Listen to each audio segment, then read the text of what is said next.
Magnanakaw, layas. Isang malakas na sampal ang nagpabaling sa mukha ni Luwalhati habang hawak ang mainit na sabaw na niluto niya para sa asawang si Rogelio. Sa harap ng mansyon, sa gitna ng bumubuhos na ulan, itinapon ni Bianca ang kanyang mga gamit sa putikan. Hindi ko kailangan ng katulong na ahas, bulyaw ni Bianca habang nakangisi. Tinalikuran siya ni Rogelio, ang lalaking nangakong poprotekta sa kanya, at iniwan siyang mag-isa sa dilim. Paano siya mabubuhay ngayong may dalang munting buhay sa kanyang sinapupunan? Makakabangon pa ba ang isang pusong durog at itinapon sa basura? Magnanakaw, napakakapal ng mukha mo, Luwalhati. Iyan ba ang itinuro sa iyo ng nagpalaki sa iyo? Ang magnakaw sa mga taong nagpapakain sa iyo? Ang matinis at mapang-uyam na tinig ni Bianca ay bumasag sa katahimikan ng kusina. Hindi pa man nakakasagot si Luwalhati, isang malamig na kwintas na gawa sa mamahaling brilyante ang biglang lumipad sa hangin at bumagsak ng direkta sa loob ng malaking mangkok ng umuusok na sinigang na salmon. Dahil sa lakas ng bagsak ng alahas, ang kumukulong sabaw ay tumalsik sa namumulang balat ng mga kamay ni Luwalhati. Ngunit sa halip na dumaing sa hapdi ng paso, tila mas naramdaman niya ang unti-unting paggapang ng lamig sa kanyang buong pagkatao. Ilang sandali lang ang nakalipas. Punong-puno pa ng pag-ibig ang bawat galaw ni Luwalhati. Maingat niyang hinimay ang mga sangkap, tinitiyak na sapat ang asim ng batuan at ang tamis ng sariwang gulay dahil alam niyang ito ang paboritong pagkain ni Rogelio pagkatapos ng isang nakakapagod na araw sa opisina. Sa katunayan, habang nagluluto, may munting himig siyang kinakanta sa kanyang isipan. Isang oyayi para sa munting buhay na bago pa lamang sumisibol sa loob ng kanyang sinapupunan. Isang lihim na balak sana niyang ibulong kay Rogelio sa hapunang yon. Bianca, anong nangyayari dito? Ang baritono at malamig na tinig ni Rogelio ay nanggaling sa pintuan ng kusina. Doon, nakatayo ang lalaking pinangarap ni Luwalhati na makakasama niya habang buhay. Ngunit sa halip na pagmamahal, ang mga mata ni Rogelio ay puno ng pagod at pagkadismaya. Mabilis na nagbago ang anyo ni Bianca. Ang kaninang mukha ng isang demonyo ay biglang naging mukha ng isang biktima. Rogelio, look. Nahuli ko si Luwalhati na sinusubukang itago ang heirloom necklace ni Mommy sa loob ng apron niya. At nang kumprontahin ko siya, itinapon niya ito sa sabaw para itago ang ebidensya. I can't believe this, Rogelio. Pinagkatiwalaan natin siya. Napatingin si Luwalhati kay Rogelio. Ang kanyang mga mata ay nagsusumamo. Rogelio, hindi totoo yan. Hindi ko magagawa ang magnakaw. Alam mo yan. Maghapong nasa kusina lang ako para ihanda ang hapunan mo. Enough! Putol ni Rogelio sa kanyang paliwanag. Ang bawat salita ng lalaki ay parang isang matalim na balisong na humihiwa sa puso ni Luwalhati. I'm so disappointed in you, Luwalhati. Akala ko ba ay iba ka sa lahat? Akala ko ba ay totoo ang bawat pag-aalaga mo? Rogelio, please, pakinggan mo ako. Lumapit si Luwalhati. Pilit na hinahawakan ng manggas ng barong ni Rogelio, ngunit mabilis itong binawi ng lalaki na tila ba nandidiri sa kanyang hawak. Don't touch me, mariing sabi ni Rogelio. I gave you everything. Binigyan kita ng disenteng trabaho, ng matitirhan at ng tiwala. But you chose to betray me for a piece of jewelry. Gaano ka ba kadesperada para sa pera? Hon, she's probably sending money back to her province. Ganyan naman talaga ang mga taong galing sa hirap, hindi ba? Give them an inch and they'll take a mile. Dagdag pa ni Bianca habang nakakapit sa braso ni Rogelio. Ang kanyang mga mata ay nagniningning sa tagumpay. Hindi makapaniwala si Luwalhati. Ang init ng sabaw na tumalsik sa kanyang balat ay wala pang kalahati ng hapdi na dulot ng kawalan ng tiwala ni Rogelio. Nararamdaman niya ang panginginig ng kanyang mga tuhod. Ang kanyang lalamunan ay tila barado ng mga tinik. Hindi niya mailabas ang sigaw ng kanyang katarungan. Umalis ka na. utos ni Rogelio, nang hindi man lang siya tinitingnan sa mga mata. I don't want to see your face in this mansion ever again. Guard! Dalawang malalaking lalaki ang pumasok sa kusina at hinawakan ang magkabilang braso ni Luwalhati. Kinaladkad nila siya palabas, habang ang kanyang mga paa ay sumasayad sa malamig na sahig ng mansyon na itinuring niyang tahanan sa loob ng mahabang panahon. Sa bawat hakbang, nararamdaman niya ang unti-unting pagguho ng kanyang mga pangarap. Pagdating sa labas, ang langit ay tila nakikiramay sa kanyang pighati. Ang malakas na kulog ay sinundan ng biglang pagbuhos ng napakalakas na ulan. Itinulak siya ng mga gwardiya palabas ng malaking tarangkahan. Ang kanyang maliit na maleta na naglalaman ng iilang piraso ng damit at ang lumang sandok na pamana ng kanyang ina ay itinapon sa putikan, dahilan upang bumukas ito at kumalat ang kanyang mga gamit. Nakaluhod si Luwalhati sa basang lupa. Ang malamig na tubig ulan ay humahalo sa kanyang maiinit na luha. Tumingala siya sa bintana ng ikalawang palapag ng mansyon. Nakita niya ang anino ni Rogelio na nakatayo doon habang dahan-dahang isinasara ang makapal na kurtina. Tila tuluyan na ring isinasara ang pinto ng kanyang puso para sa kanya. Napahawak si Luwalhati sa kanyang tiyan.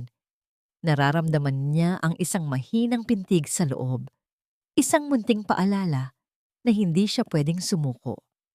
Ngunit sa gitna ng dilim, sa ilalim ng baha ng kalungkutan at kawalan ng katarungan, isa lamang ang katanungang paulit-ulit na umaalingaw-ngaw sa kanyang isipan. Bakit, Rogelio? Bakit sa kabila ng lahat ng ating pinagsamahan, mas pinili mong maniwala sa kinang ng mga brilyante kaysa sa katapatan ng puso kong sa'yo lamang tumitibok? Hindi sapat ang wagas na pagmamahal para mabusog ang kumakalam na sikmura ng isang bata, at lalong hindi nito kayang pawiin ang nagbabagang lagnat na unti-unting kumakain sa lakas ng munting sitala. Sa loob ng 5 taon, ang bawat patak ng pawis ni Luwalhati ay tila naging tinta na sumusulat ng isang kwento ng walang katapusang pagtitiis. Ang kanyang mga kamay, na dati ay kilala sa paglikha ng mga katangi-tanging putahe sa mansyon, ngayon ay magaspang, puno ng kalyo, at may mga sugat na dulot ng matapang na sabon sa paglalaba. Ang bawat kuskus niya sa maruming damit ng ibang tao ay isang panalangin na sana ay sumapat ang kakarampot na kikitain para sa gatas at gamot ng kanyang anak. Ang tunog ng ulan na tumatama sa butas-butas na yero ng kanilang barong-barong ay nagsisilbing malungkot na musika sa kanilang gabi. Amoy ng basang lupa at lumang kahoy ang bumabalot sa maliit nilang espasyo. Sa isang sulok, nakahiga si Tala sa isang manipis at kupas na banig. Ang bawat ubo ng bata ay tila isang dubli na tumatagos sa puso ni Luwalhati. Nay, ang init po. Mahinang bulyaw ni Tala. Ang kanyang mga matang dati ay nagniningning na parang mga bituin ay ngayon ay tila nanlalabo dahil sa taas ng lagnat. Dinala ni Luwalhati ang isang basang bimpo at dahan-dahang ipinatong sa noo ng anak. Sandali lang anak, nandito lang si nanay. Inumin mo muna itong tubig ha? Bukas, kapag nakuha ko na ang bayad kay Aling Marites sa mga nilabhan ko, ibibili kita ng masarap na lugaw. Pinilit ni Luwalhati ang isang ngingiti kahit na ang sarili niyang sikmura ay umiiyak na sa gutom. Ang huling piraso ng tinapay ay ibinigay na niya kay Tala. Kaninang hapon, habang siya ay uminom na lamang ng maraming tubig para malimutan ang pangangailangan ng kanyang katawan. Sa kanyang isipan, ang kanyang gutom ay maliit na bagay kumpara sa kaligtasan ng kanyang anak.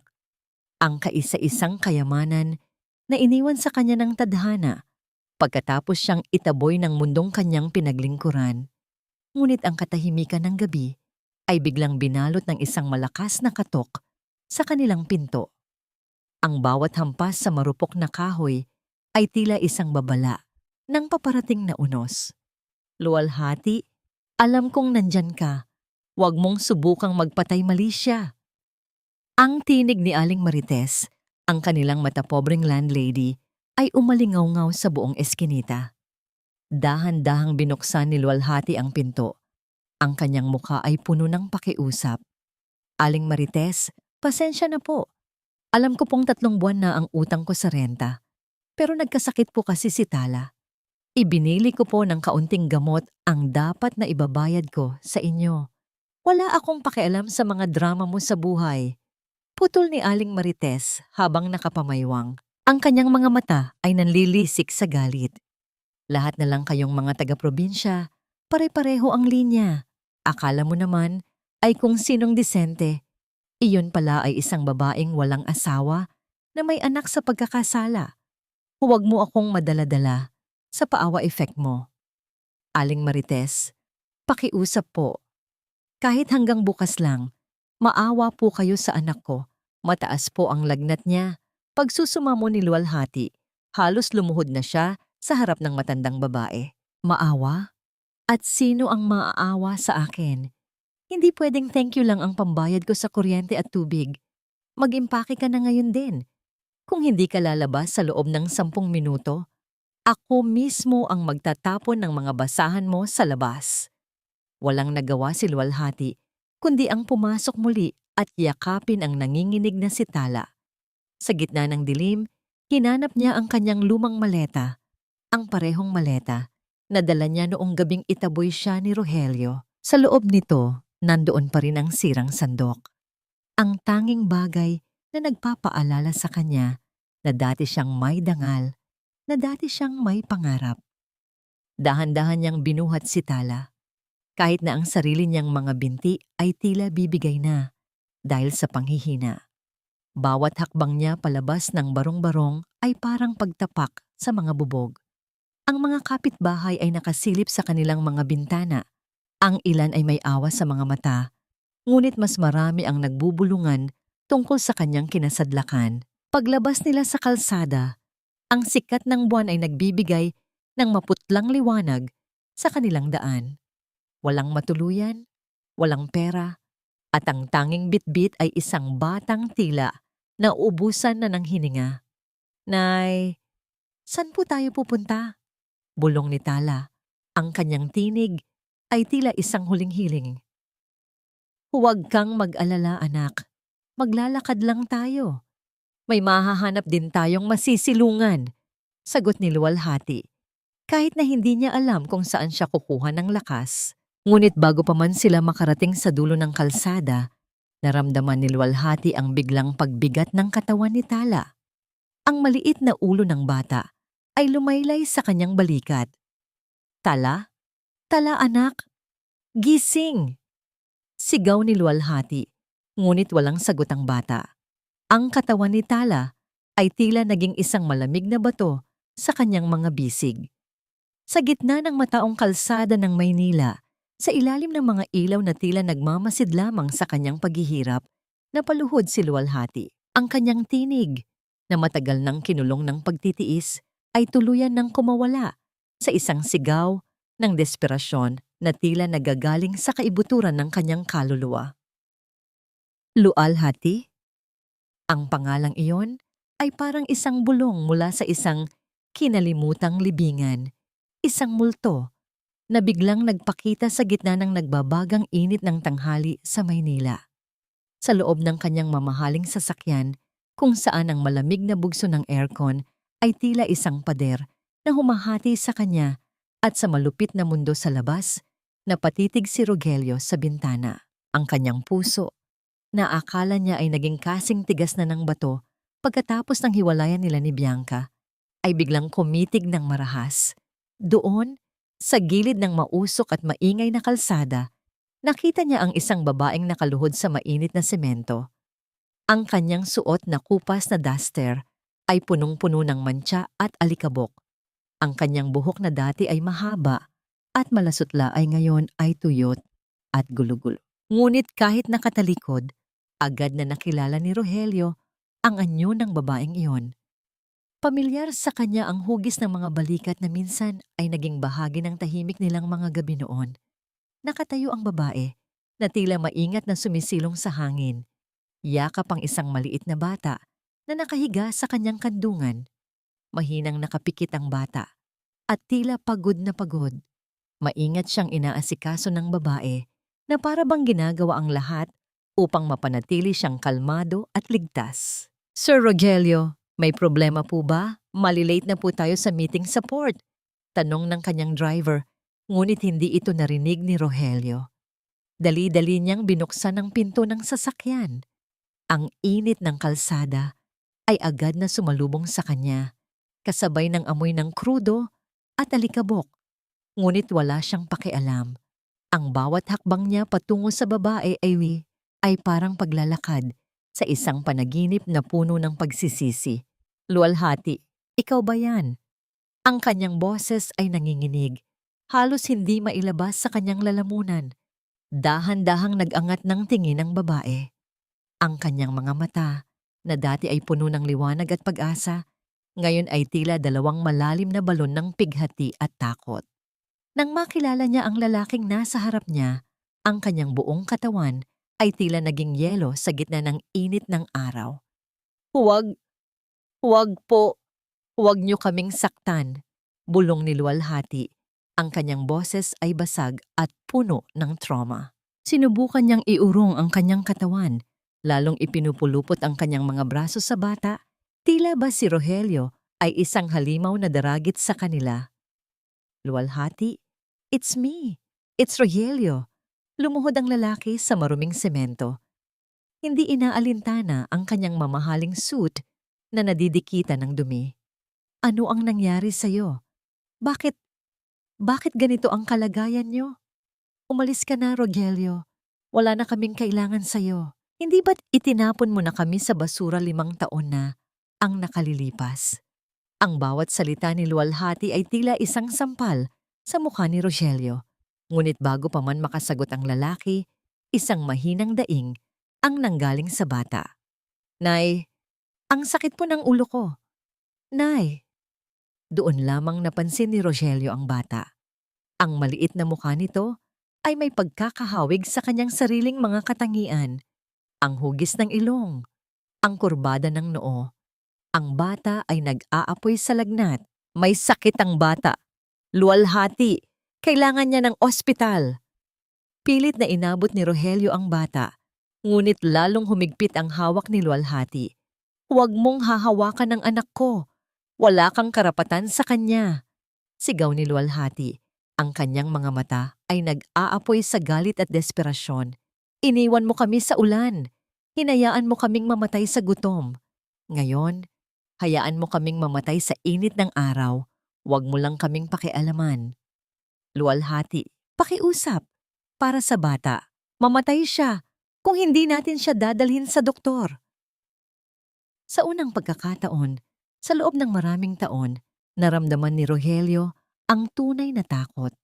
Ang takot na mawalan ng isang bagay na hindi niya man lang nalamang pag-aari niya pala. Hindi na naghintay si Rogelio. Ginamit niya ang kanyang lakas para dahan-dahang kuhanin ang bata mula sa nanghihinang mga braso ni Luwalhati. Ang maliit na katawan ni Tala ay parang isang uling sa init. Rogelio, ibalik mo sa akin si Tala. Ibalik mo ang anak ko. Tili ni Luwalhati. Pilit na tumatayo, ngunit dahil sa panghihina at gutom, muli siyang natumba sa semento. Binuhat ni Rogelio ang bata at mabilis na tumungo sa kanyang sasakyan. Lumingon siya kay Luwalhati na ngayon ay nakalumpagi sa kalsada, umiiyak at nagsusumamo. Sumakay ka na, Luwalhati. Kung gusto mong mabuhay ang anak natin, sumama ka sa akin. Maring sabi ni Rogelio. Ang kanyang mga mata ay puno ng determinasyon at isang uri ng sakit na hindi niya kayang ipaliwanag. Sa gitna ng kaguluhan ng trapiko sa Maynila, sa ilalim ng nagbabagang araw na tila nais tunawin ang lahat ng pagkakamali ng nakaraan, muling nagtagpo ang dalawang landas na matagal nang pinaghiwalay ng puot at kasinungalingan. Ngunit sa pagkakataong ito, hindi lang pag-ibig ang nakataya, kundi ang buhay ng isang munting anghel na naging bunga ng kanilang masalimuot na kahapon. Anong klaseng dumi ang ipinasok mo sa bahay ko, Rogelio? Akala ko ba ay malinis na ang mansyong ito mula sa mga basurang nanggaling sa kalye? Ang boses ni Doña Imelda ay kasing talim ng bilyon-bilyong kristal na bumubuo sa dambuhalang chandelier sa gitna ng sala. Nakatayo ang matandang babae sa tuktok ng hagdanan. Suot ang kanyang mamahaling seda na robe habang ang kanyang mga mata ay nanlilisik sa galit at pandidiri. Napahigpit ang yakap ni luwalhati kay Tala na ngayon ay mahimbing ng natutulog pagkatapos maturukan ng gamot ng doktor na ipinatawag ni Rogelio sa sasakyan. Ang maruming paa ni luwalhati ay tila nanginginig habang nakatapak sa makapal at malambot na alpombra ng mansyon. Amoy ng mamahaling pabango at wax ang bumabalot sa paligid. Ang parehong amoy na 5 taon na ang nakalilipas ay nagpapasaya sa kanya. Ngunit ngayon ay tila nakakasuka. Bawat sulok ng mansyong ito ay nagpapaalala sa kanya ng gabi ng kanyang pagkakaalis. Doon sa kusinang yon, siya ninakawan ng dangal. Doon sa pintuang yon siya itinapon na parang basahan. Mama, please, hindi ito ang oras para sa ganyang usapan. Ang bata ay may sakit at si luwalhati ay kailangan ng pahinga. Mariing sagot ni Rogelio habang maingat na inaalalayan ang likod ni luwalhati. At kailan pa naging bahay ampunan ang pamamahay na ito? Mabilis na bumaba si Doña Imelda. Ang tunog ng kanyang mga tsinelas ay bumasag sa katahimikan ng gabi. Huminto siya sa harap ni luwalhati, tinitigan ang kupas nitong duster at ang mga kalyo sa kanyang mga kamay. Huwag mong isipin na dahil dinala ka dito ng anak ko ay pamilya ka na. You are staying here as a charity case. Walang pinagbago, luwalhati. Katulong ka pa rin sa paningin ko. At ang batang iyan, sino ang nakakaalam kung kaninong binhi iyan? Mama, sobra na yan. Sigaw ni Rogelio. Ang kanyang mukha ay namumula sa galit. Ngunit si luwalhati ay nanatiling tahimik. Wala na siyang luha na ilalabas. Ang kanyang puso ay tila naging manhid na sa bawat tatarang salita ng matandang babae. Ang tanging mahalaga sa kanya ay ang init ng katawan ni Tala na dahan-dahan nang bumabalik sa normal. Ipinahanda ko na ang guest room sa ibaba. Baling ni Rogelio kay luwalhati, ang kanyang tinig ay naging malumanay, isang bagay na hindi nakaligtas sa pandinig ni Doña Imelda. Doon muna kayo. Magpahinga kayo, luwalhati. I'll make sure no one bothers you. Habang naglalakad patungo sa silid, nararamdaman ni luwalhati ang mga mata ng mga dating kasamahan sa bahay na nakatingin sa kanya. Ang ilan ay may awa, ang ilan naman ay may halong kuryosidad at pangungutya. Tila ba isa siyang hayop na nanggaling sa labas at ipinasok sa isang gintong hawla. Sa loob ng guest room, maingat na inihiga ni luwalhati si Tala sa malambot na kama na may mapuputing kumot. Ang kaibahan ng karangyaan ng silid na ito sa barong-barong na tinitirhan nila kaninang umaga ay sapat na para mahilo siya. Biglang nagmulat ng mata si Tala. Nay, nasaan po tayo? Ang ganda po dito, parang sa langit. Huwag kang matakot anak, nandito lang si nanay. Matulog ka na uli. Bulong ni luwalhati habang hinahaplos ang buhok ng anak. Isang mahinang katok ang narinig sa pinto. Pumasok si Rogelio na may dalang baso ng gatas at ilang piraso ng tinapay. Lumapit siya, ngunit huminto nang makitang bahagyang umurong si luwalhati. Ang distansya sa pagitan nila ay hindi lamang ilang hakbang, kundi 5 taon ng hinagpis. Luwalhati, I'm sorry for what my mother said and for everything, mahinang sabi ni Rogelio. Gusto niyang abutin ang kamay ni luwalhati. Gusto niyang bawiin ang lahat ng pagkakamali niya. Ngunit nakita niya ang takot sa mga mata ng babae. Huwag kang humingi ng paumanhin, Rogelio. Ginagawa mo lang ito dahil sa konsensya mo, hindi ba? Ang boses ni luwalhati ay walang emosyon, parang isang patay na dagat. Dinala mo kami dito dahil nakita mo kaming mamamatay na sa kalsada. Pagkatapos nito, hahayaan mo rin kaming umalis. Huwag mo kaming sanayin sa ganitong buhay kung kukunin mo rin naman sa huli. I won't let you leave again, luwalhati. Not this time. Pangako ni Rogelio, ang kanyang mga mata ay puno ng isang uri ng determinasyon na hindi pa nakikita ni luwalhati noon. Ngunit sa labas ng silid, sa gitna ng kadiliman ng hallway, nakatayo si Doña Imelda habang hawak ang kanyang telepono. Ang kanyang mukha ay puno ng puot habang may tinatawagan. Bianca, kailangan mong bumalik dito sa mansyon ngayon din. May mga peste na pumasok sa bahay at kailangan nating walisin ang mga ito bago pa sila makagawa ng pugad. Ang bawat salita ng matandang babae ay tila isang sumpa na lumipad sa hangin. Nagbabadya ng isang mas malakas na bagyo na sisira sa pansamantalang kapayapaan na nahanap ni luwalhati sa loob ng mansyon. Ang boses ni Bianca ay parang asukal na hinaluan ng lason, matamis sa pandinig, ngunit nakamamatay kapag pumasok na sa sistema. Ang tunog ng kanyang mga takong sa marmol na sahig ng mansyon ay tila isang mabilis na tibok ng kaba sa dibdib ni luwalhati habang pababa ito ng hagdanan. Rogelio, darling, I heard what happened.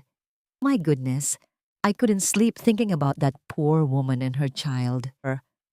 Agad na yumakap si Bianca kay Rogelio sa gitna ng sala, sa harap mismo ni luwalhati na noon ay galing sa kusina para kumuha ng malinis na tubig. Suot ni Bianca ang isang mamahaling puting dress na tila ba isa siyang anghel na bumaba mula sa langit. Ang kanyang muka ay puno ng pekeng pag-aalala, ang uri ng pag-aalala na tanging ang isang dalubhasang artista lamang ang kayang ipakita. Bianca, what are you doing here? Tanong ni Rogelio. Bagaman hindi niya itinulak ang babae, ang kanyang tinig ay puno ng pagkalito. I'm here to help, of course. Alam kong nagkamali ako noon, Rogelio. I was young, jealous, and stupid. Pero nang malaman kong naghihirap si luwalhati sa kalye, nadurog ang puso ko. Lumingon si Bianca kay luwalhati at naglakad papalapit dito. Luwalhati, please, patawarin mo ako. I want to make it up to you. Look, binilhan ko si Tala ng mga bagong damit at laruan. Hindi naman pwedeng puro basahan ang suot ng bata dito sa mansyon, right? Iniabot ni Bianca ang isang malaking paper bag na puno ng mga mamahaling gamit. Napilitan si luwalhati na tanggapin ito dahil sa matalas na tingin ni Doña Imelda na nakamasid mula sa itaas. Ngunit sa sandaling magtagpo ang kanilang mga mata, nakita ni luwalhati ang tunay na apoy ng puot sa likod ng mga ngiti ni Bianca. Salamat, maikling sagot ni luwalhati, bago mabilis na tumalikod patungo sa guest room. Sa loob ng silid, habang natutulog si Tala, binuksan ni luwalhati ang paper bag. Isang magandang rosas na bestida ang kinuha niya. Ngunit may napansin siyang kakaiba. May mga maliliit na butil ng puting pulbos na nakakalat sa tela. Sa sobrang pagod at puyat, inisip niya na baka alikabok lang ito mula sa shop. Nang magising si Tala, isinuot niya ang bestida sa bata para ipakita kay Rogelio na marunong siyang magpasalamat. Ngunit hindi pa lumilipas ang isang oras, ang tahimik na mansyon ay nayanig ng malakas na iyak ni Tala. Nay, Makati po. Nay, masakit. Nagmamadaling pumasok si luwalhati sa silid at nakitang namumula ang buong leeg at braso ng anak. Ang balat ni Tala ay tila tinubuan ng mga pantal na mabilis na kumakalat. Nagpumiglas ang bata sa sobrang pangangati hanggang sa magkasugat-sugat na ang balat nito. Anong nangyayari dito? Pumasok si Rogelio, kasunod si Bianca at Doña Imelda. I don't know you, Rogelio. Isinuot ko lang sa kanya ang damit na ibinigay ni Bianca at bigla na lang siyang nagkaganyan. Natatarantang sagot ni luwalhati habang sinusubukang hubarin ang bestida ng anak. Oh my God! Luwalhati, did you even wash those clothes? Baka naman may dala kang mikrobyo mula sa squatter area na tinitirhan nyo? Mabilis na sabat ni Bianca. Ang kanyang boses ay puno ng pangungutya na kunwari ay gulat. Rogelio? Look at the child. Baka may sakit siyang nakakahawa. You shouldn't have brought them here without a proper checkup. Baka pati tayo ay mahawa sa dumi nila. Hindi totoo yan. Malinis ang anak ko! Sigaw ni luwalhati, ngunit ang kanyang depensa ay tila nawawalan ng saysay sa harap ng nandidiring tingin ni Doña Imelda. Enough! Dalhin ang bata sa banyo at linisin, utos ni Rogelio sa gitna ng kaguluhan, habang pilit na pinapakalma ni luwalhati si Tala sa pamamagitan ng pagpahid ng basang bimpo.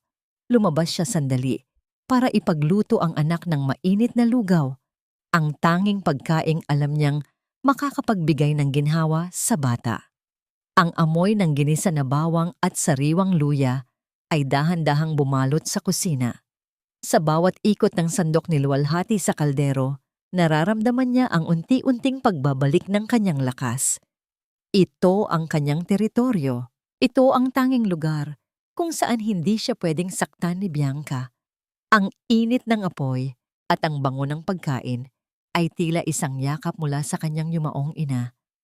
Nagpapaalala sa kanya na kailangan niyang maging matatag para kay Tala. Dinala niya ang lugaw sa silid at dahan-dahang pinakain ng anak. Ang init ng pagkain ay tila nagpatahimik sa mga hikbi ni Tala hanggang sa muli itong makatulog sa pagod. Gabi na nang lumabas si luwalhati para kumuha ng sariwang hangin sa balkonahe. Nakita niya si Rogelio na nakatayo doon, nakatanaw sa malayo, hawak ang isang baso ng alak. Lalapitan sana niya ito para magpasalamat sa pagtawag ng doktor. Ngunit napatigil siya nang makitang lumapit si Bianca sa likuran ng lalaki. Dahan-dahang ipinatong ni Bianca ang kanyang kamay sa balikat ni Rogelio. Ang kanyang boses ay naging isang malambing na bulong na tila dumi na dumidikit sa hangin. Rogelio, alam kong mahirap tanggapin, pero kailangan nating maging praktikal. Ang boses ni Bianca ay tila isang malambot na seda na pilit iginagapos ang katinoan ni Rogelio. Lumapit pa siya ng kaunti, sapat na para maramdaman ng lalaki ang init ng kanyang hininga. Look at the child, Rogelio. Wala siyang kahit anong bakas ng isang Valdez. Masyadong madilim ang balat niya. Masyadong kalyo ang bawat galaw. 5 taon, Rogelio. 5 taon siyang nawala at nanirahan sa kung saan-saang sulok ng Maynila. Who knows kung sino-sinong lalaki ang dumaan sa buhay niya doon sa squatter area. Naramdaman ni luwalhati ang biglang paglamig ng kanyang mga daliri habang nakakapit sa gilid ng pader. Ang bawat salita ni Bianca ay parang isang patak ng asido na tumutunaw sa kanyang natitirang dangal. Gusto niyang sumugod, gusto niyang isigaw na walang ibang lalaki. Na si Rogelio lamang ang tanging nagmay-ari sa kanyang puso at katawan. Ngunit ang kanyang boses ay tila ibinaon sa ilalim ng isang dambuhalang bato. Stop it, Bianca. Mahinang sagot ni Rogelio. Ngunit ang pag-aalinlangan sa kanyang tinig ay sapat na para masaktan si luwalhati. Tala has my eyes. Ramdam ko yon. Eyes? Rogelio, darling. Maraming tao ang may ganyang mata. Tumawa ng mahina si Bianca. Isang tunog na puno ng pangungutya. I'm just worried about you. Masyado kang mabait. Masyado kang maawain. Baka ginagamit lang niya ang bata para makabalik sa marangyang buhay na tinatamasa mo. Don't you think it's too convenient? Kung kailan naghihirap siya, doon siya magpapakita sa'yo. I don't know, Bianca. I just don't know anymore. Uminom si Rogelio ng malaki mula sa kanyang baso. Ang kanyang mga balikat ay nakalaylay sa bigat ng kalituhan. Kaya nga kailangan nating siguraduhin. Muling bumulong si Bianca. Mas naging seryoso ang kanyang tono. Para sa ikatatahimik ng loob mo at para na rin sa dangal ng pamilya Valdez. Ayaw nating mapunta ang lahat ng pinaghirapan mo sa isang batang hindi naman pala sa'yo. Are you really sure, Rogelio? Are you really sure that child is a Valdez? Ang katahimikan na sumunod ay mas masakit pa kaysa sa anumang sampal. Hindi sumagot si Rogelio. Nanatili siyang nakatitig sa dilim ng gabi. Tila ba tinatanggap ang lason na dahan-dahang itinatatak ni Bianca sa kanyang isipan. Sa kabilang panig ng pader, napahawak si luwalhati sa kanyang dibdib. Ang bawat tibok ng kanyang puso ay tila isang babala. Alam niyang nagsisimula pa lang ang tunay na laban. Ang mansyong ito, na dati ay pangarap niyang maging tahanan, ay dahan-dahan nang nagiging isang impyerno na may gintong rehas. Pagbalik niya sa guest room, tinitigan ni Luwalhati ang natutulog na si Tala. Ang mukha ng bata ay napakamo, malayo sa mga malisyosong bulong ng mga taong nasa labas. Sa sandaling iyon, isang matinding determinasyon ang sumibol sa kanyang puso. Hindi siya pwedeng maging mahina, hindi siya pwedeng manahimik habang dinudungisan ang pagkatao ng kanyang anak. Ngunit nang akmang hihiga na siya sa tabi ni Tala, napansin ni Luwalhati ang isang maliit na sobrang puti na nakasingit sa ilalim ng unan ng bata. Ang kanyang kamay ay nanginginig habang binubuksan ito. Sa loob ay may isang sulat na walang pirma, ngunit ang mga salita ay sapat na para magpatigil sa takbo ng kanyang mundo. Huwag kang masyadong kampante, Luwalhati. Ang dugong inaakala mong sayo ay madaling palitan ng tinta sa papel. Bukas, titingnan natin kung sino ang tunay na reyna sa mansyong ito. Nabitawan ni Luwalhati ang papel. Ang hangin sa loob ng silid ay tila biglang naubos. Sino ang naglagay nito? Si Bianca? O ang matandang Donya? Sa labas, ang tunog ng kuliglig ay tila naging isang mapanuyang tawa. Ang gabing ito ay puno ng mga lihim, at ang bukas ay nagbabadyang magdala ng isang katotohanang mas masakit kaysa sa anumang kasinungalingan. Narito ang katotohanan, Rogelio. Basahin mo ang bawat letra, ang bawat numero. Hindi nagsisinungaling ang siyensya, hindi katulad ng mga luhang nakikita mo sa harap mo. Ang boses ni Bianca ay kasing lamig ng bakal habang inilalapag niya ang isang lukot at tila lumanang papel sa ibabaw ng lamesa sa study room ni Rogelio. Sa pintuan, nakatayo si Luwalhati, bitbit ang isang tray ng kape na balak sana niyang isilbi sa lalaki bilang pasasalamat sa pag-aalaga nito kay Tala kagabi. Ngunit ang bawat salitang narinig niya ay tila naging lason na nagpatigil sa pagdaloy ng kanyang dugo. Dahan-dahang binitiwan ni Luwalhati ang tray sa maliit na lamesa sa labas ng pinto. Ang tunog ng tasang tumama sa kahoy ay bumasag sa nakabibinging katahimikan, ngunit tila walang nakarinig sa loob. Ang atensyon ni Rogelio ay nakatuon lamang sa papel na hawak niya. Probability of paternity, 0%. Binasa ni Rogelio ang mga katagang iyon nang paulit-ulit hanggang sa maging malabo na ang bawat letra sa kanyang paningin. Ang papel na yon, isang DNA test result na di umano, ay nakuha ni Bianca mula sa lumang klinik kung saan nagpa-check up si Luwalhati 5 taon na. Ang nakalilipas ay tila isang hatol ng kamatayan para sa kanyang nagbabalik na pag-asa. "Where did you get this, Bianca?" tanong ni Rogelio. Ang kanyang boses ay basag, puno ng isang uri ng sakit na hindi kayang tapatan ng anumang pisikal na sugat. "Nahanap ko yan sa mga lumang gamit sa bodega ng klinik, Rogelio. I wanted to be sure. Ayaw kong makita kang nagpapakatanga sa isang batang hindi mo naman kadugo." Lumapit si Bianca at hinawakan ang kamay ni Rogelio. Remember that childhood friend of hers, yung Aris? Di ba lagi silang magkasama noon? Baka sa kanya nanggaling ang batang yan at ginagamit lang ni Luwalhati ang pagkakataon para balikan ka dahil alam niyang wala na siyang matuluyan. Sa labas ng pinto, napasandal si Luwalhati sa pader. Ang kanyang mga kamay ay nanginginig at ang bawat hininga niya ay tila isang pakikibaka. Gusto niyang sumigaw, gusto niyang pumasok at punit-punitin ang huwad na papel na yon. Ngunit ang kanyang katawan ay tila naging paralisado. Ang mas masakit ay ang katahimikan ni Rogelio. Ang hindi nito pagsagot, ang hindi nito pagtatanggol sa kanya, ay mas matalim pa kaysa sa anumang akusasyon ni Bianca. "Luwalhati, nahanap mo na ba ang kape ko?" Biglang bumukas ang pinto at lumabas si Rogelio. Nang magtagpo ang kanilang mga mata, hindi na ang init ng pagmamahal ang nakita ni Luwalhati, kundi ang pader ng matinding pagdududa. Ang mga mata ni Rogelio ay tila naging mga bintanang sarado. Hindi na siya hinahayaang makasilip sa loob ng kanyang puso. "Rogelio, hindi totoo yan. Ano man ang nabasa mo? Kasinungalingan yan. Bulong ni luwalhati. Ang kanyang mga luha ay dahan-dahang pumapatak sa kanyang mga pisngi. Alam mo sa puso mo kung sino ang ama ni Tala. Alam mo yon. I don't know anything anymore, luwalhati. Malamig na sagot ni Rogelio. Iniwas niya ang kanyang tingin at naglakad palayo. Lumayo ka muna sa akin. I need space to think. Just stay with the child and don't make any trouble. Naiwan si luwalhati na mag-isa sa hallway. Ang bawat hakbang ni Rogelio palayo ay tila isang pako na ibinabaon sa kanyang kabaong ng pag-asa. Nang hapon ding iyon, dumaan si luwalhati sa tapat ng silid ni Rogelio.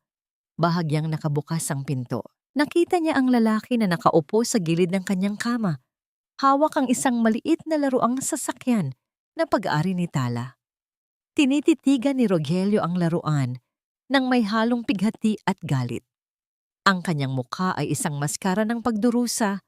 Gusto niyang yakapin ang bata, ngunit ang katotohanang nasa papel ay tila isang rehas na humaharang sa kanya. Ang munting laruan sa kanyang kamay ay tila naging isang mabigat na pasanin sa halip na simbolo ng saya. Hindi na nakayanan ni luwalhati ang bigat sa kanyang dibdib. Pumasok siya sa kanilang guest room at kinuha ang kanyang lumang maleta.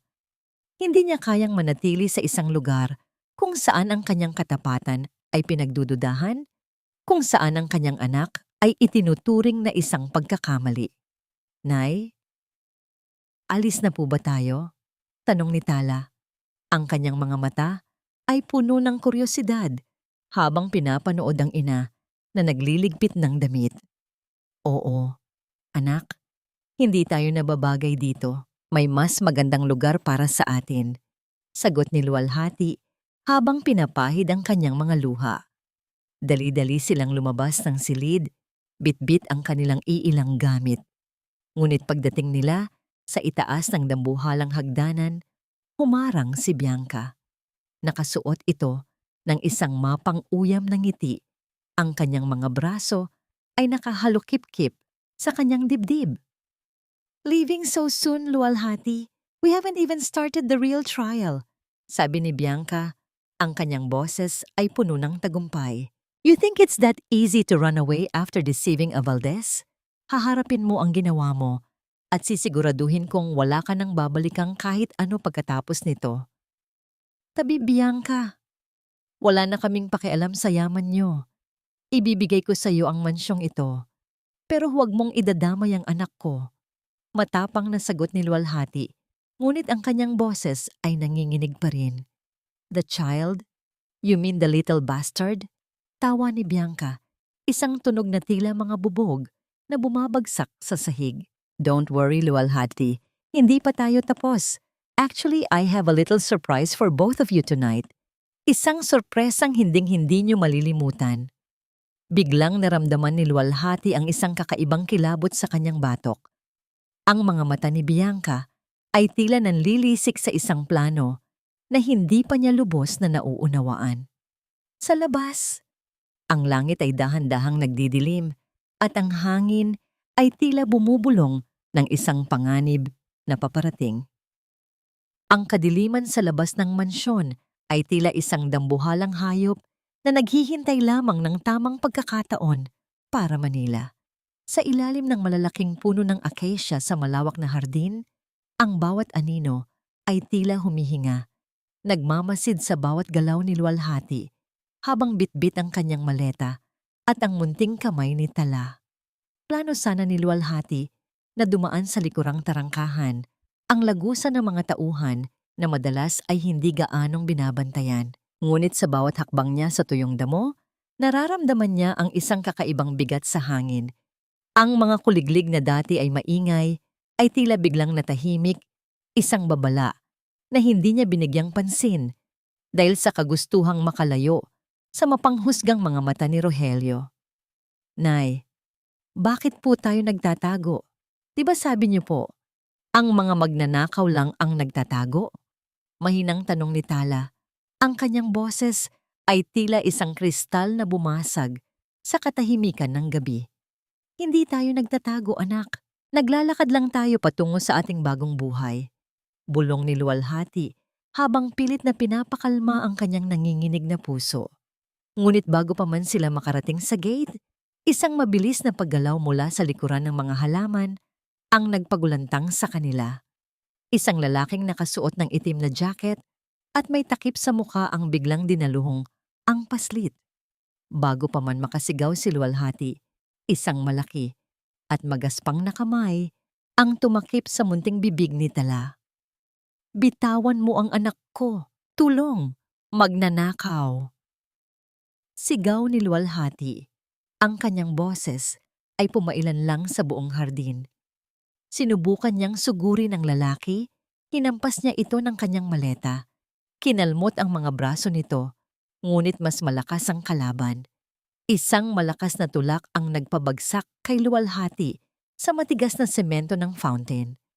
Ang kanyang ulo ay tumama sa gilid ng batong estatwa, dahilan upang magdilim ang kanyang paningin at makaramdam ng malakas na pintig sa kanyang sentido. Sa gitna ng kanyang pagkahilo, nakita niya ang bulto ng lalaki na mabilis na binuhat, ang sumisigaw na si Tala, patungo sa isang itim na sasakyang naghihintay sa labas ng bakod. Tala, ang anak ko! Pilit na bumangon si luwalhati, gumagapang sa damuhan habang ang kanyang mga kamay ay puno ng putik at sugat. Ngunit bago pa man siya makalapit sa tarangkahan, ang sasakyan ay humarurot na palayo. Iniwan lamang ang usok at ang nakabibinging katahimikan ng gabi. Isang maliit na tsinelas ni Tala ang naiwan sa damuhan. Isang kulay rosas na tsinelas na may disenyo ng bituin. Ang tanging bagay na nagpapaalala sa kanya na narito ang kanyang anak, ilang sandali lamang ang nakalipas. Kinuha ito ni luwalhati at naging nginig na napatitig dito, ang kanyang puso ay tila pinipiga ng isang dambuhalang kamay. Tulong! Kidnapper! Kinuha nila ang anak ko! Muling sumigaw si luwalhati. Ang kanyang tinig ay basag na at puno ng labis na pagdurusa.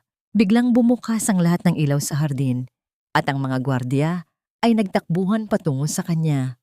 Kasunod nito ay ang pagdating ni Rogelio, na suot pa rin ang kanyang pantulog, at si Bianca na may hawak na panyo sa kanyang mukha habang kunwari ay umiiyak. Luwalhati, anong nangyayari dito? Nasaan si Tala? Sigaw ni Rogelio habang mabilis na lumalapit sa nakalumpaging babae. Rogelio, may kumuha sa kanya. Isang lalaking nakaitim. Isinakay siya sa kotse. Pagsusumamo ni luwalhati, pilit na hinahawakan ang binti ni Rogelio. Pakiusap, habulin niyo sila. Ang anak ko, Rogelio. Oh my God, Rogelio, I saw it! Biglang sumabat si Bianca. Ang kanyang boses ay puno ng pekeng panginginig. Nakita ko si luwalhati. Nakausap ang mga lalaking iyon sa likod ng gate.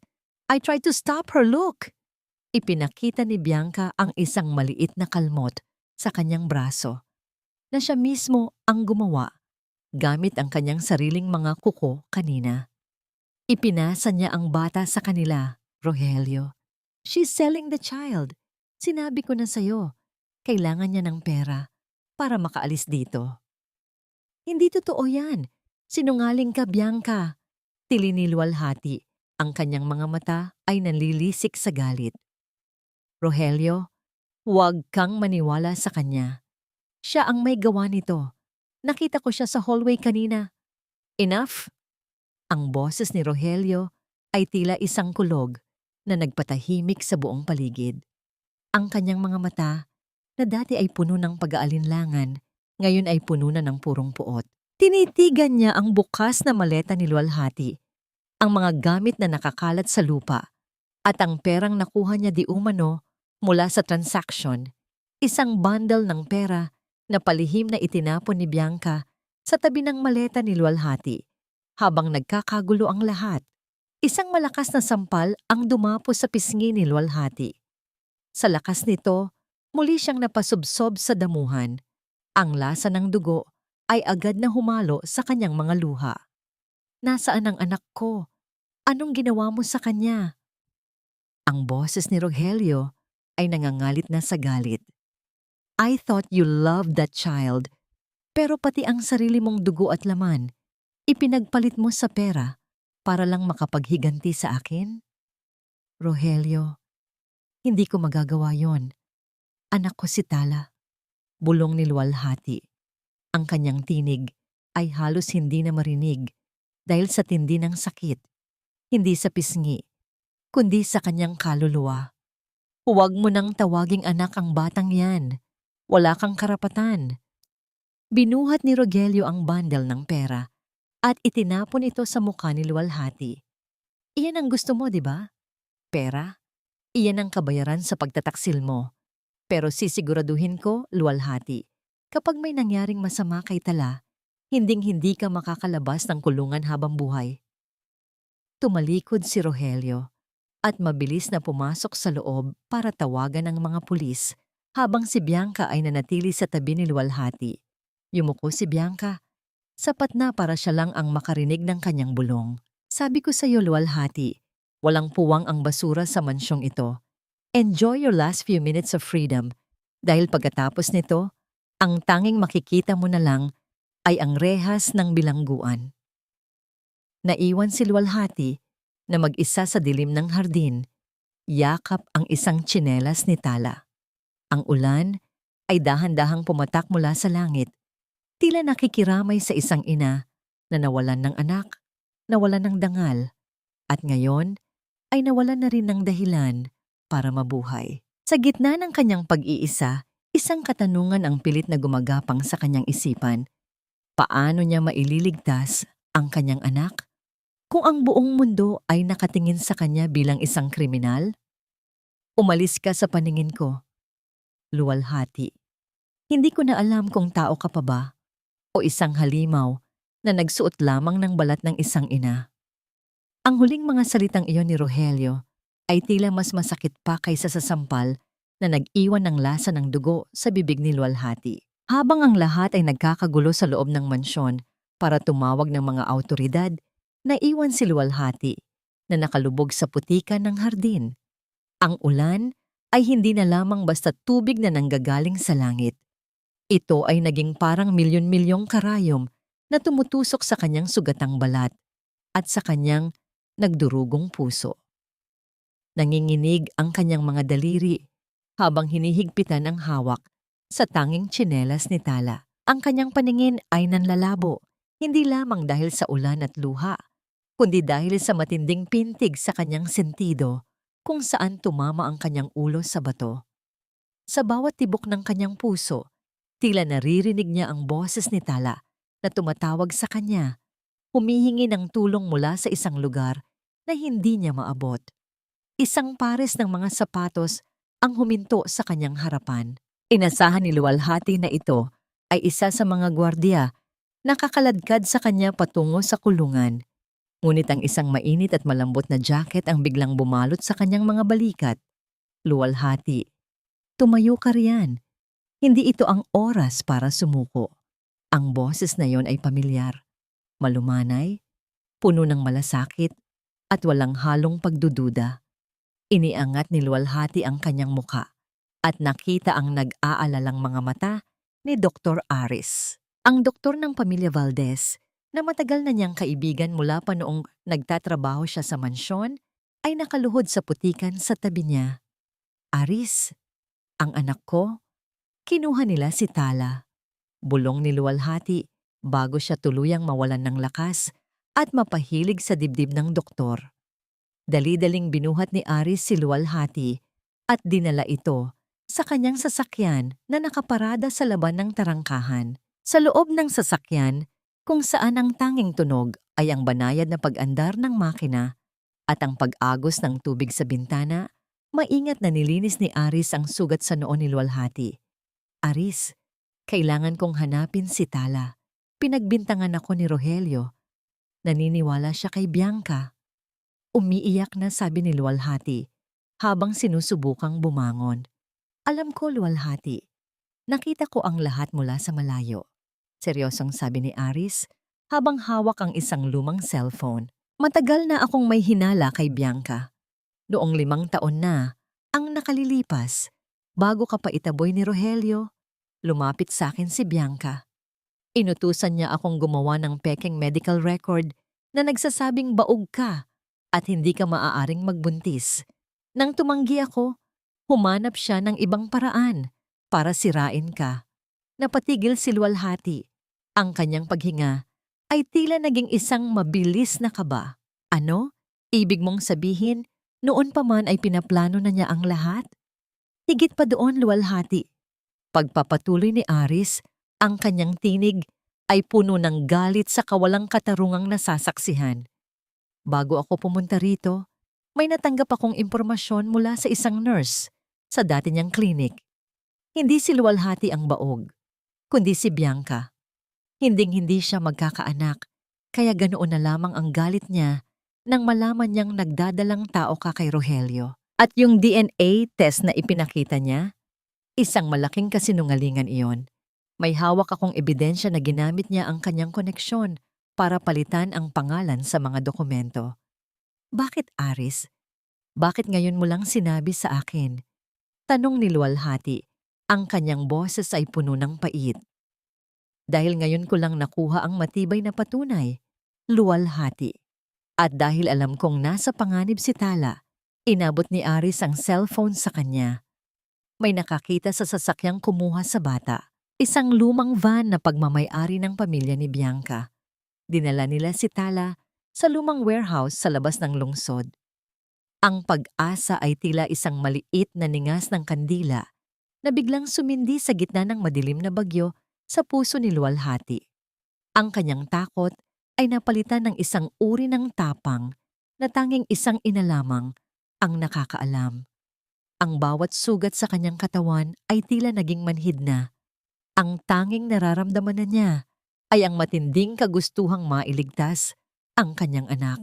Dalhin mo ako doon, Aris. Pakiusap. Ang boses ni Luwalhati ay hindi na nanginginig. Ito ay naging matatag, puno ng paninindigan. Gagawin natin yon, Luwalhati. Pero kailangan nating mag-ingat. Hindi lang si Bianca ang kalaban natin dito, kundi ang mga taong binayaran niya para manahimik. Sagot ni Aris habang mabilis na pinapatakbo ang sasakyan sa gitna ng madilim na kalsada.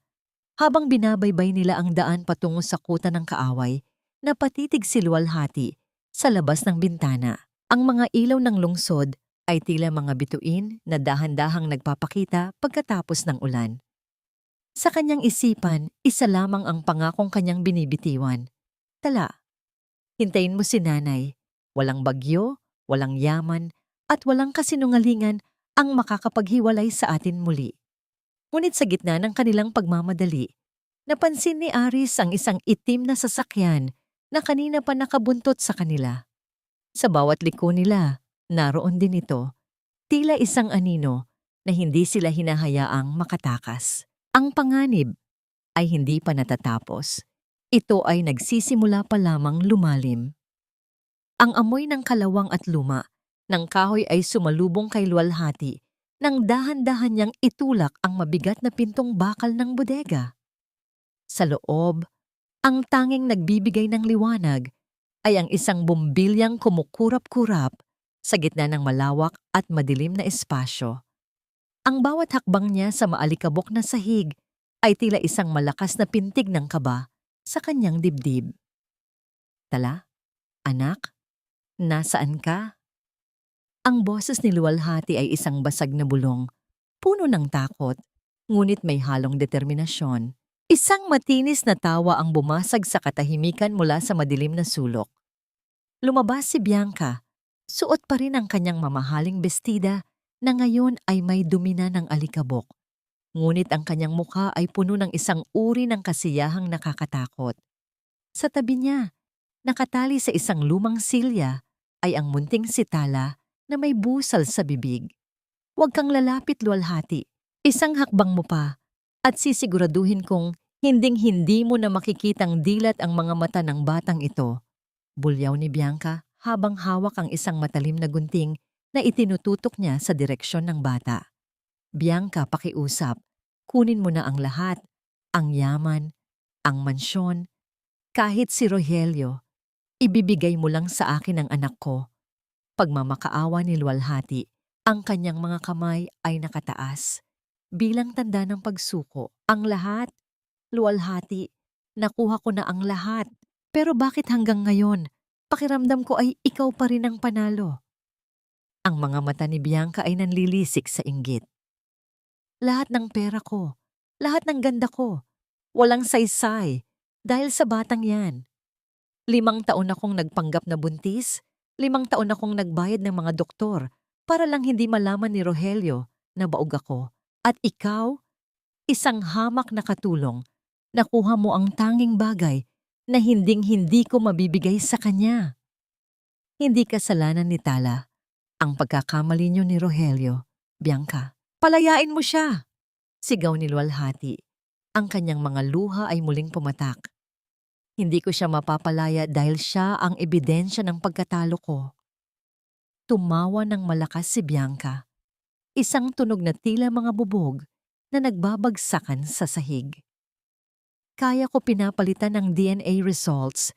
Kaya ko itinapon ang lahat ng records mo sa clinic dahil ayaw kong malaman ni Rogelio na ang batang ito ang tunay na tagapagmana ng lahat. Pero ngayon, tapos na ang laro. Kapag nawala ang batang ito, mawawala na rin ang connection mo sa kanya habang buhay. Bianca, ikaw ba talaga yan? Isang malamig na boses ang nanggaling sa likuran ng malalaking kahon. Dahan-dahang lumabas si Rogelio mula sa anino. Ang kanyang mukha ay maputla at ang kanyang mga mata ay puno ng matinding pait at pagsisisi. Kanina pa siya nakikinig, dinala ni Aris sa lihim na lagusan para marinig ang bawat pag-amin ng babaeng pinagkatiwalaan niya. Nabitawan ni Bianca ang gunting. Ang kanyang buong katawan ay tila naging yelo.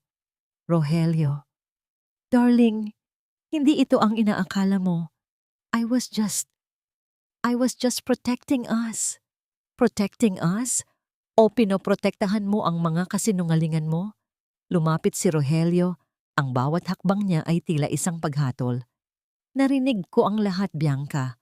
Ang pagbabayad mo sa mga doktor, ang pagpapalit ng DNA results, at ang pagkidnap sa sarili kong anak. Mabilis na tumakbo si luwalhati patungo kay Tala. Kinalas niya ang mga tali at inalis ang busal sa bibig ng bata. Ang munting si Tala ay agad na yumakap sa kanyang ina. Umiiyak ng walang tunog dahil sa sobrang takot. Papa! Mahinang tawag ni Tala habang nakatingin kay Rogelio. Ang salitang iyon ay tila isang palasong tumagos sa puso ni Rogelio. Napaluhod ang lalaki sa harap ng bata at niluwalhati. Ang kanyang matikas na anyo ay gumuho. Siya ay naging isang lalaking durog ang pagkatao dahil sa kanyang sariling kabulagan. Patawarin mo ako, Tala. Patawarin mo ako, luwalhati. Hikbi ni Rogelio, ang kanyang mga kamay ay nanginginig habang pilit na inaabot ang munting kamay ng anak. Napakagago ko. Pinaniniwalaan ko ang isang demonyo kaysa sa inyong dalawa. Rogelio, no. Don't listen to them. Sigaw ni Bianca.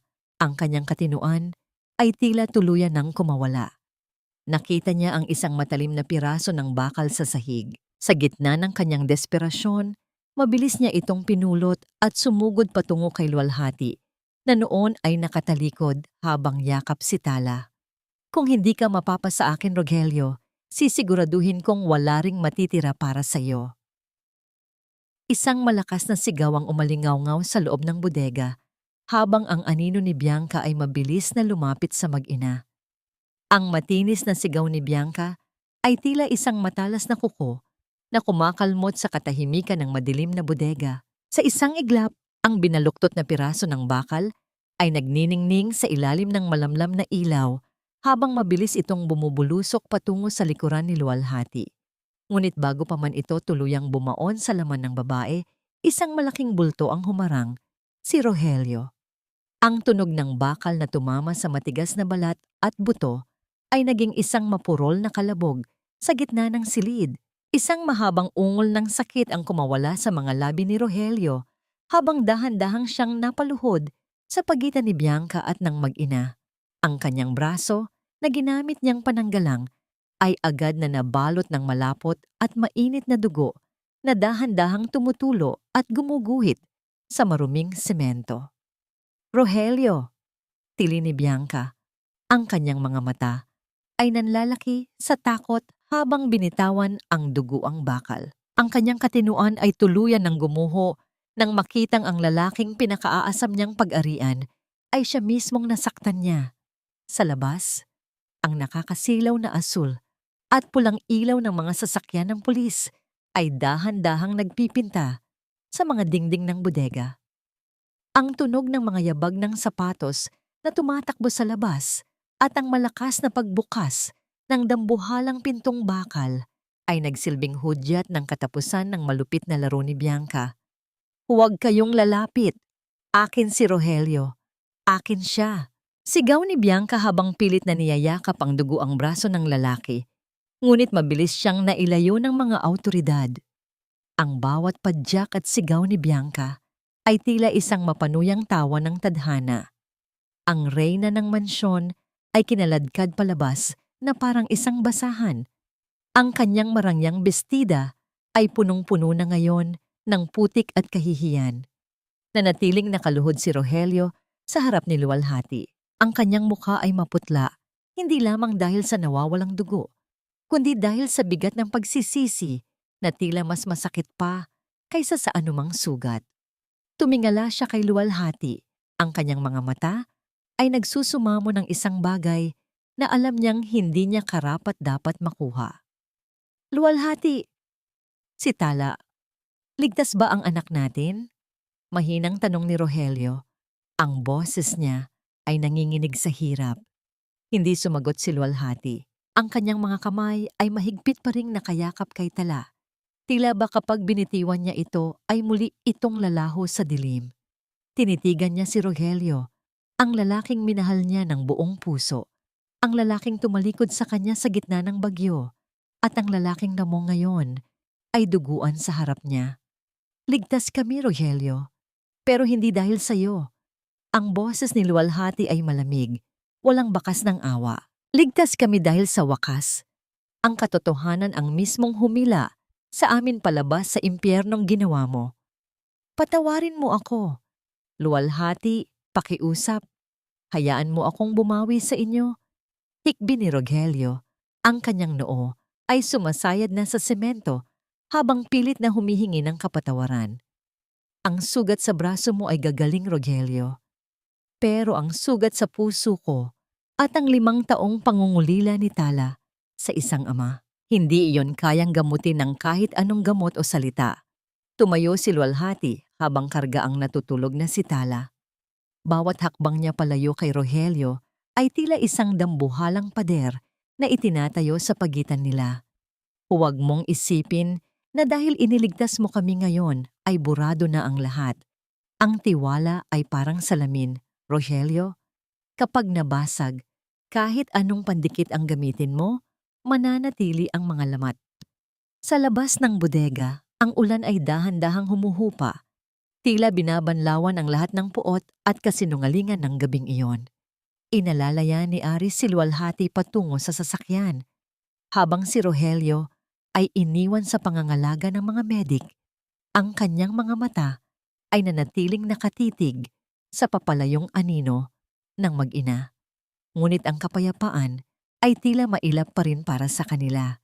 Sa gitna ng kanilang paglalakbay pabalik, biglang tumunog ang telepono ni Rogelio na naiwan sa sasakyan ni Aris. Isang mabilis at natatarantang boses mula sa mansyon ang bumasag sa katahimikan. Sir Rogelio! Sir! Si Doña Imelda po. Natagpuan po namin siya sa sahig ng kanyang silid. Hindi po siya makapagsalita at hindi na maigalaw ang kalahati ng kanyang katawan. Nabitawan ni luwalhati ang tsinelas ni Tala na kanina pa niya hawak.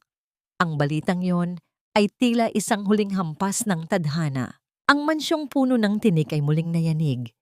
At sa pagkakataong ito, walang sino man ang nakakaalam kung may matitira pa bang pader na nakatayo pagkatapos ng lahat ng bagyong ito. Ang amoy ng gamot at ang nakabibinging katahimikan ang tanging nananahan sa loob ng mansyong dati ay puno ng mapanghusgang mga tinig. Ang bawat kurtinang puti na tinatangay ng hangin mula sa bintana ay tila mga anino ng nakaraan na dahan-dahang naglalaho. Sa gitna ng malawak na silid ni Doña Imelda, ang tanging maririnig ay ang mahinang pag-andar ng makinang nagbabantay sa kanyang mahinang pintig at ang banayad na pagkaluskos ng telang ginagamit ni luwalhati sa paglilinis ng mga kamay ng matanda. Sa kabila ng lahat ng sakit, sa kabila ng bawat panglalait na natanggap niya mula sa matandang babae, pinili ni luwalhati na manatili. Hindi dahil sa utang na loob, kundi dahil sa busilak na puso na hindi kailanman nagtanim ng puot. Ang kanyang mga kamay, na dati ay napaso ng mainit na sabaw dahil sa kasamaan ni Bianca, ngayon ay maingat na humahaplos sa kulubot at nanghihinang balat ni Doña Imelda. Sir Rogelio, kailangan na po siyang painumin ng kanyang gamot. Mahinang sabi ni luwalhati nang makitang nakatayo si Rogelio sa pintuan. Ang kanyang braso ay may benda pa rin at ang kanyang mukha ay bakas ang matinding pagod. Luwalhati, bakit mo pa ginagawa ito? Tanong ni Rogelio. Ang kanyang tinig ay puno ng pagtataka at hiya. Pagkatapos ng lahat ng ginawa ni Mama sa'yo, bakit ikaw pa ang nag-aalaga sa kanya? Itinigil ni luwalhati ang kanyang ginagawa at tinitigan ang matandang babaeng hindi na makapagsalita. Ang mga mata nito ay nakatitig sa kisame na tila may hinahanap na kapayapaan. Dahil ang galit Rogelio ay parang lason na unti-unting pumapatay sa taong may dala nito. Ayaw kong lumaking may puot sa puso si Tala. Gusto kong makita niya na ang pagpatawad ay hindi tanda ng kahinaan, kundi ng tunay na lakas. Dahan-dahang dumilat si Doña Imelda. Ang kanyang mga mata na dati ay puno ng kislap ng kayabangan, ngayon ay puno na ng luha.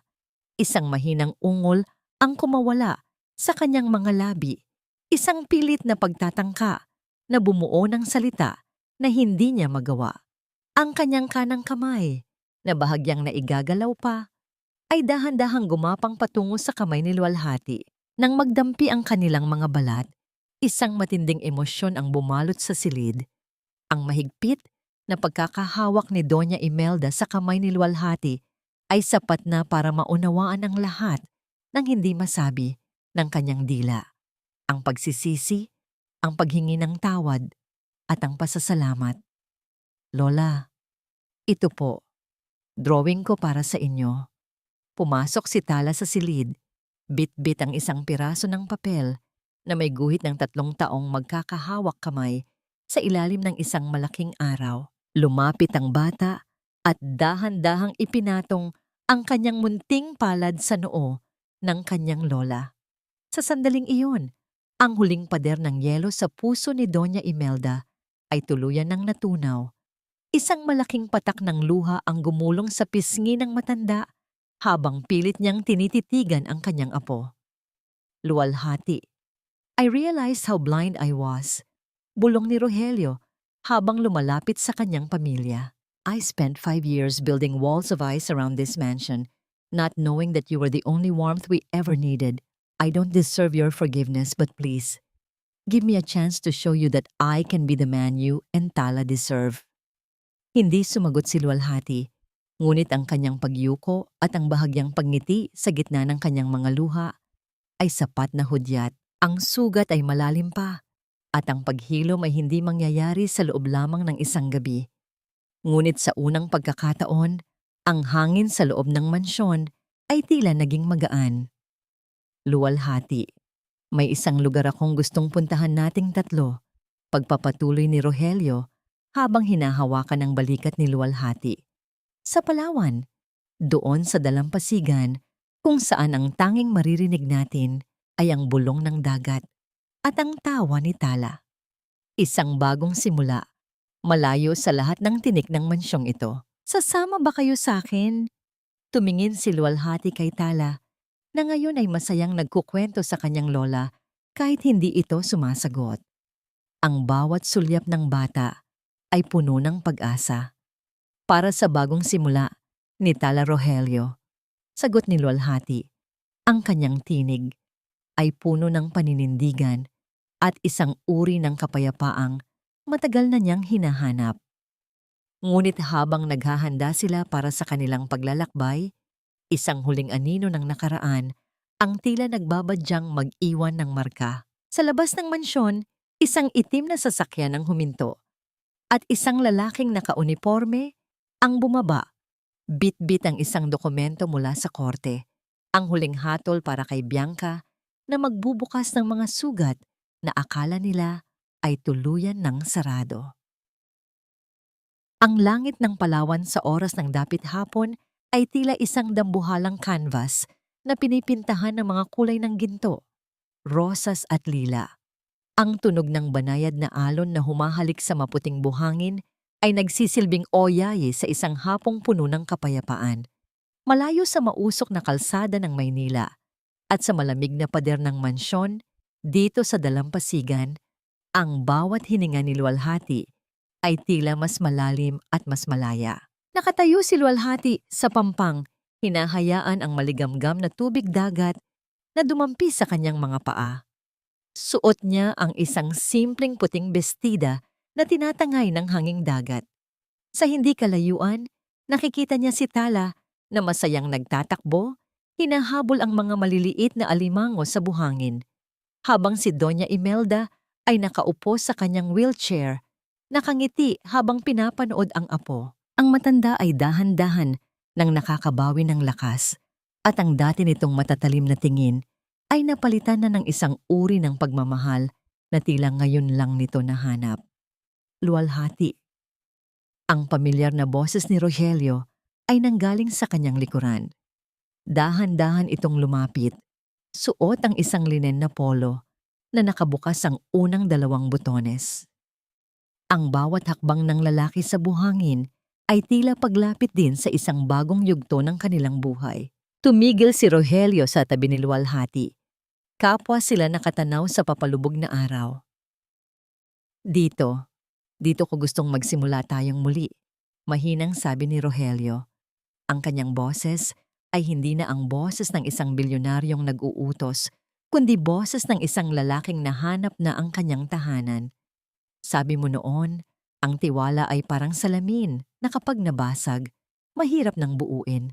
Alam ko yon. At handa akong gugulin ang bawat araw ng buhay ko para pulutin ang bawat piraso ng salaming iyon at dahan-dahang idikit muli. Humarap si Rogelio kay Luwalhati. Sa ilalim ng nag-aagaw na liwanag at dilim, dahan-dahan niyang kinuha ang magaspang ngunit mahalagang kamay ng babae. Inilapit niya ito sa kanyang mga labi at iginawad ang isang matagal at magalang na halik sa likod ng palad nito. Ang init ng kanyang labi ay tila isang pangako na hinding-hindi na niya ito muling bibitawan sa gitna ng unos. Luwalhati, I made a mistake 5 years ago when I let you walk away into the rain. I made a mistake when I chose to believe my eyes instead of my heart. Lumuhod si Rogelio sa buhangin. Ang kanyang mga tuhod ay lumubog sa maputing lupain. Inilabas niya ang isang maliit na pilus na kahon. Sa loob nito ay isang singsing na may disenyong bituin, ang tala, na magsisilbing gabay nila sa dilim. Hindi ko hinihiling na kalimutan mo ang sakit. Ang hinihiling ko lang ay bigyan mo ako ng pagkakataong protektahan ka, mahalin ka, at maging tunay na ama kay Tala. Will you marry me, Luwalhati? Will you let me be the shadow that cools you from the sun and the roof that protects you from the rain? Naramdaman ni Luwalhati ang muling pag-apaw ng luha sa kanyang mga mata. Ngunit sa pagkakataong ito, hindi ito luha ng pighati. Ang bawat alaala ng kanyang paghihirap, ang gutom sa kalsada, ang panglalait sa mansyon, at ang takot sa bodega, ay tila dahan-dahang tinatangay ng alon palayo sa pampang. Tiningnan niya si Rogelio. Nakita niya ang katapatan at ang tunay na pagsisisi sa mga mata nito. Nay! Tay! Tumakbo si Tala patungo sa kanila at agad na yumakap sa leeg ni Rogelio habang ito ay nakaluhod pa rin. Ang tawa ng bata ay tila musika na nagpabukas sa huling saradong pinto sa puso ni Luwalhati. Oringo! Rogelio! Bulong ni Luwalhati habang hinahaplos ang buhok ng kanyang anak at ang balikat ng lalaki. Para sa ating tatlo. Para sa bagong simula na walang halong kasinungalingan. Iisininuot ni Rogelio ang singsing sa daliri ni Luwalhati. Ang kislap ng brilyante ay tila nakikipagpaligsahan sa huling sinag ng araw. Tumayo si Rogelio at dahan-dahang niyakap ang mag-ina. Sa gitna ng malawak na dalampasigan ng Palawan, sa ilalim ng unang bituin na nagpakita sa langit, muling nabuo ang isang pamilyang hinubog ng pagtitiis at pinagtibay ng kapatawaran. Nangangako ako, bulong ni Rogelio sa tenga ni Luwalhati habang hinihigpitan ng yakap. Nagsimula ang lahat sa isang gabi ng ulan, pero magtatapos ang lahat sa isang habambuhay na puno ng liwanag. Habang ang dilim ay dahan-dahang bumabalot sa paligid, ang tatlong anino sa dalampasigan ay nanatiling magkakayakap. Ang dagat ay patuloy sa kanyang banayad na pag-alon, tila isang saksi sa isang kwento ng pag-ibig na dumaan sa apoy, ngunit nanatiling wagas. Wala nang kailangang sabihin pa. Ang katahimikan ng gabi ay sapat na para ipahayag ang kagalakan ng isang pusong sa wakas ay nakauwi na. Isang taon ang mabilis na lumipas mula nang ang mga daluyong ng dagat sa Palawan ay naging saksi sa muling pagbubuklod ng isang pamilyang muntik ng lamunin ng kawalang katarungan sa isang tahimik na kanto ng lungsod kung saan ang mga puno ng nara ay dahan-dahang naglalagas ng kanilang mga dilaw na bulaklak. Nakatayo ang isang gusali na may malaking karatulang gawa sa inukit na kahoy, Tala's Kitchen. Ang amoy ng ginisa na bawang at ang asim ng sariwang sinigang ay muling bumabalot sa hangin. Ngunit sa pagkakataong ito, ang bawat singaw ng pagkain ay hindi na lason kundi lunas. Sa loob ng kusina, nakatayo si Luwalhati. Suot ang kanyang puting uniforme ng isang punong tagapagluto. Ang kanyang bawat galaw ay puno ng kumpiyansa at dangal. Hindi na siya ang katulong na nakayuko sa takot. Siya na ang reyna ng kanyang sariling kaharian, niluluto ang bawat putahe na may halong pag-ibig na nanggagaling sa isang pusong ganap ng naghihilom. Dahan-dahang bumukas ang pinto ng kusina at pumasok si Rogelio. Bit-bit ang isang bungkos ng sariwang rosas. Ang kanyang mukha ay wala na ang bakas ng pagod at puot na dati ay nananahan doon. Lumapit siya kay Luwalhati at dahan-dahang ipinatong ang kanyang baba sa balikat ng asawa habang pinapanood itong magtimpla ng sabaw. Ang bango naman niyan, Hon. Tila ba mas masarap pa ito kaysa sa niluto mo kahapon? Bulong ni Rogelio. Ang kanyang tinig ay puno ng paghanga at pagsinta. Siyempre, dahil ang bawat sahog nito ay galing sa kapayapaan nating tatlo. Sagot ni Luwalhati habang bahagyang sumasandal sa dibdib ng lalaki. Sa labas ng kusina, sa isang maliit na lamesang malapit sa bintana, nakaupo si Doña Imelda habang tinutulungan si Tala sa kanyang takdang aralin. Ang matanda ay nakakalakad, nagamit ang isang baston, at ang kanyang dating matatalim na salita ay napalitan na ng mga kwento ng karunungan at pagmamahal. Tuwing titingin ang matanda kay Tala, makikita sa kanyang mga mata ang isang uri ng pagpapakumbaba, isang pagkilala na ang batang itinaboy niya noon ang siya palang magliligtas sa kanyang kaluluwa mula sa kadiliman.